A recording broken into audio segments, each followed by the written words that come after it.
I do have to ask you about Russia. Do you think they're going to intervene in our election again? Do you worry about that? Do you worry? They're already intervening in our election. I mean, that is happening now. And others probably are also engaged in that. It's going to be absolutely critical that you all in the media help the American people writ large to be able to understand the disinformation and what is happening. It is really at a level that is deeply, deeply disturbing. Let me look forward. Will you accept the election results of 2024 no matter what happens, Senator? No matter what happens? No, if it's an unfair election, I think it's going to be contested by either side. Senator, no matter who wins. I think you're asking the wrong person. The Democrats are the ones that have opposed every Republican victory since 2000. Every single one. Boy, oh boy, oh boy, oh boy, oh boy. I gotta tell you guys, I love when Republicans take my advice. Okay, I'm not saying that they actually listen to my advice. I don't know.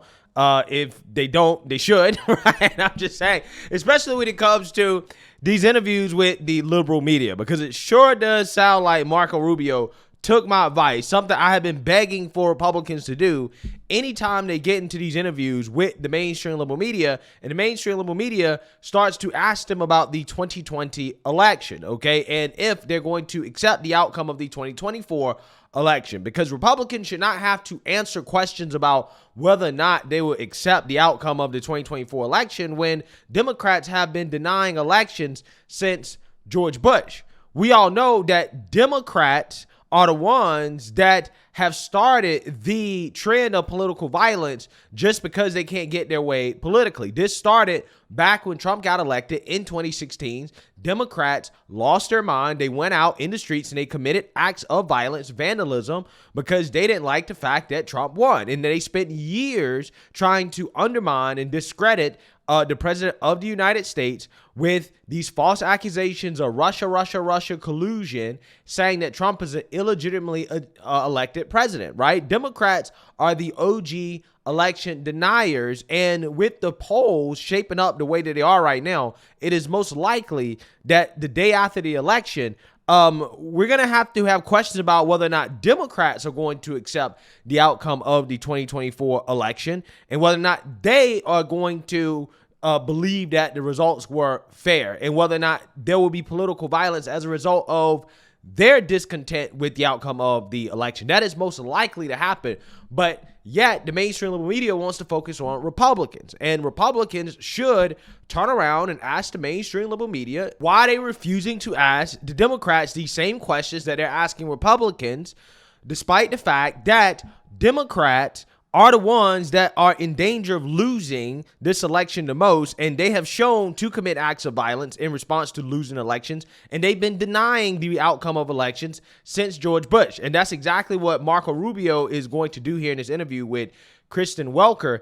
And Kristen Welker is not really going to like it too much, to the point where he's abruptly going to end the interview because Marco Rubio is exposing the hypocrisy of the mainstream liberal media and the Democrats when it comes to this issue of election denialism. So we're going to talk about that. But before we get into it, we have to have a word from the sponsor of this video, Aura. Have you Googled yourself lately? If not, you should try it, because it is very uncomfortable and unsettling to see that your personal, private, most sensitive information is out there for the world to see with a simple Google search. Data brokers sell your information to scammers, spammers, and anybody that wants to target you. Your full name, email, home address, phone number is all out there for the world to see. This is why I love using Aura, the sponsor of today's video. Aura shows me which data brokers are selling my information and automatically submits opt-out requests for me. Cleaning up my information not only helps me reduce how much spam I get, but it protects me from hackers who can use this information in order to get access to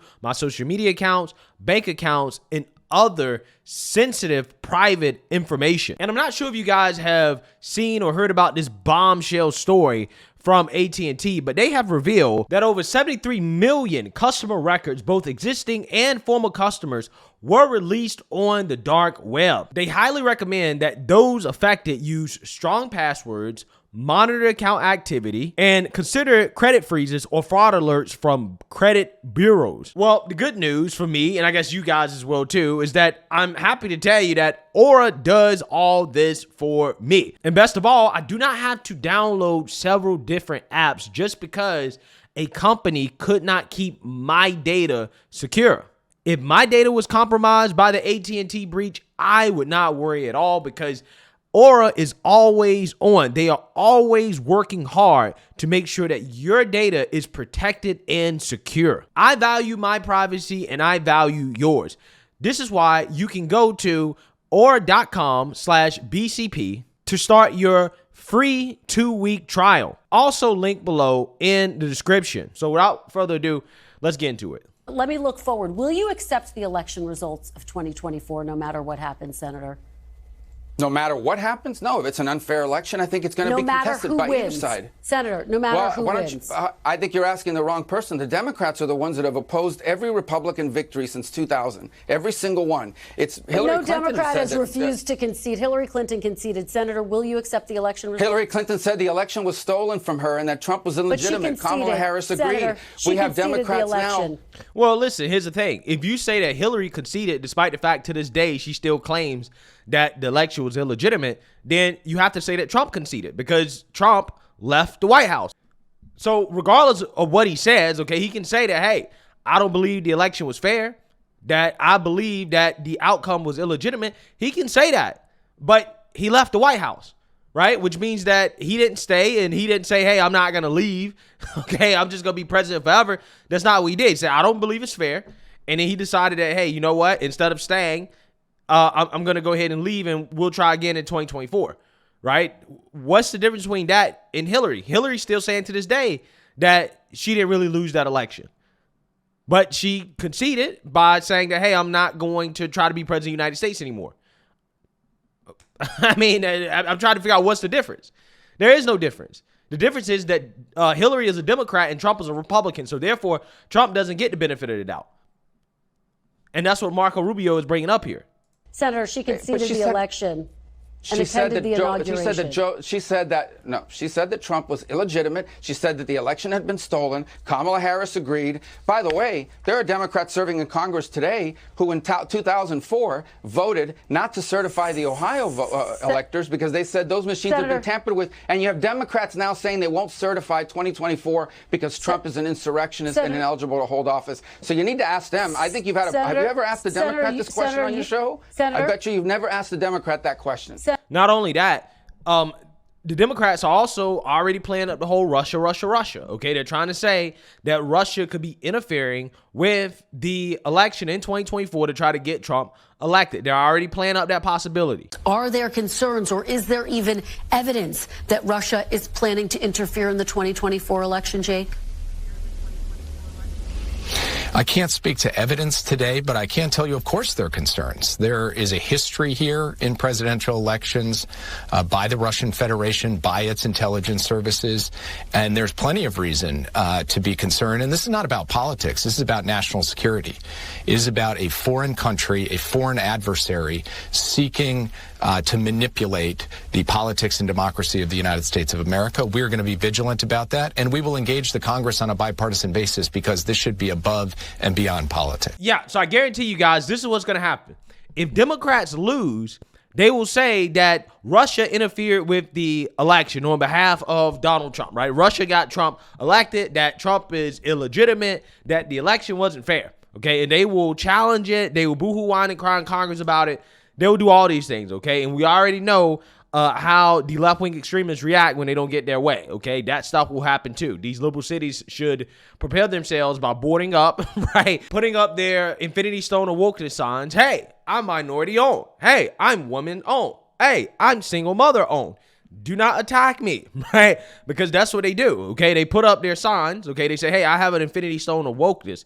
Therefore, my business should not be attacked, okay? Attack the white man's business, okay? This is what they're going to do, okay? If Trump wins, right? But if Biden wins, then it will be the most secure election ever, okay? And if you question the outcome of it, even if you say Russia interfered to get Biden elected, which in my opinion would make more sense than interfering to get Trump elected, then you are an election denier, okay? You are an insurrectionist, okay? And you are a threat to democracy. That's exactly what will happen, no doubt. But again, Marco Rubio is correct to ask Kristen Welker, have you ever questioned Democrats on their election denialism? No, she hasn't, right? Because that's not a part of the agenda for the mainstream liberal media. They're not there to hold both parties accountable and to treat both parties equally and fairly. No, they're just there to try to make sure Democrats get elected because they are an arm of the state. Senator, you voted to certify the 2020 election, and here is what you said on that day that you voted to certify the 2020 election.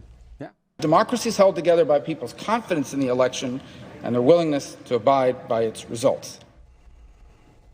So by your own definition, are Donald Trump's claims undermining Americans' confidence in democracy, given that he has not conceded the last election and he just said in recent days twice that he won Minnesota, Senator?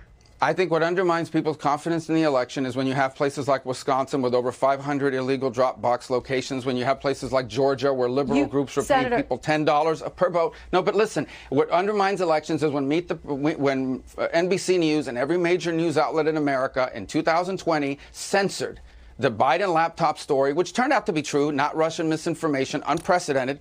Only you couldn't even talk about it on social media. They would deplatform you. People look at all this. They look at what happened in Arizona, 200,000 ballots that had the signatures didn't match. Senator, people will lose confidence, and it opens the door to this. I have to jump in here. Senator, you voted to certify the election, and because at that stage in the process, you have no options. Senator, you voted to certify the election. Nothing has been censored on this program. Hillary Clinton did you guys cover the laptop for Joe Biden in 2020? Nothing has been censored on this network. You literally censored Ronna McDaniel, the former RNC chair. Okay, you literally censored her because you guys didn't agree with her political viewpoints. You think that she was too MAGA, right? She was too out there for you, and therefore you guys boohoo, whine, and cry behind closed doors to get her fired. So to say that nothing's been censored on this network, a network that quite literally fired a woman because they don't like her viewpoints before she can even start working. That's not accurate. Okay, that's not accurate at all. Absolutely, we covered the laptop. It was bad. You couldn't even talk about it in social media. Chris Krebs, the top election official, you couldn't talk about it in social media. It'd be deplatformed. You couldn't even talk about it because they said it was Russian disinformation. Senator Rubio, voters in many cases didn't even hear about it because it was blacked out by the media. We did cover the election, and just to note that Chris Krebs, who was a top Trump election official, called it the safest and most secure election in recent history. Senator Rubio, we are out of time. Of course we are, but I'm telling you that if it's unfair, we are going to do the same thing Democrats do. We're going to use lawyers to go to court and point out the fact that states are not following their own election laws. But the Democrats, hopefully we'll have a fair election, and it'll be unquestioned. Senator, all those cases were brought to court cases and lost, and there was no proof that there was any widespread fraud, as you know. But I appreciate. I never used the word widespread fraud. I'm sorry. All right, Senator Rubio, thank you very much. I appreciate your time this morning. This is a masterclass, okay? Republicans need to use this as game film for when they go on these interviews and the liberal media wants to ask them about whether or not they're going to accept the 2024 election results. What they need to be doing is straight up asking Democrats, hey, are you going to accept the 2024 election results? Is your side of the political aisle, are they going to commit acts of violence if Trump wins? Right? That's what they should be asking. Okay? Because that has happened every single time Democrats lost. But the only thing they're concerned about is what Republicans are going to do. And Marco Rubio was right to say, yeah, I'm not going to accept the outcome of the election no matter what. Like, what type of question is that? Will you accept the outcome of the election no matter what? Right? Like, what? That's such a silly question. Because if you believe that there was some funny business, if you don't think that the election was conducted lawfully, why would you accept it no matter what? Because if you have evidence and proof that the election wasn't conducted lawfully and you want to challenge it, that is a fundamental part of democracy, right? Being able to challenge the election and say, hey, I don't think that this was conducted fairly. We have proof, we have evidence to suggest that's not the case. You just don't accept that no matter what. You actually challenge that and you fight it out in court, okay? That is a core function of democracy, which is to challenge the results of democracy if you don't think that democracy was conducted fairly or lawfully. again, these people, it really blows my mind how much they come out here and they crusade for democracy, except they really don't seem to like democracy unless they win, right? If they don't win, then all of a sudden they hate democracy, right? They don't like it, okay? Or they don't allow people to make sure that our democratic process is being conducted in a way that aligns with the Constitution and with the laws of these states. Again, it doesn't really make sense. But again, Marco Rubio here did an excellent job because, again, he turned it back around on the media and said, hey, you need to ask Democrats about this, right? This is not a Republican problem. This is actually a bigger problem with Democrats than it is with Republicans. And he's 100% right. And he's also 100% right about how the media doesn't cover certain stories, and that also affects the outcome of the election, right? So shout out to Marco Rubio. Okay, if this is his VP audition, on this assignment, I would give him an A-, right? I would give him an A-, okay? Because this is how you handle the media. You have to flip the script back on them, expose their hypocrisy, because they don't ever question Democrats about this. And in the process of doing this, again, he's exposing the hypocrisy of Democrats when it comes to election denialism. Because if you really want to know the real threat to democracy or the real threat to our republic, again, it's the Democrat Party and the mainstream liberal media. And Marco Rubio did a great job of pointing that out. So let me know what you guys think. Make sure you like, comment, and subscribe. Most importantly, share a Black conservative perspective. Peace.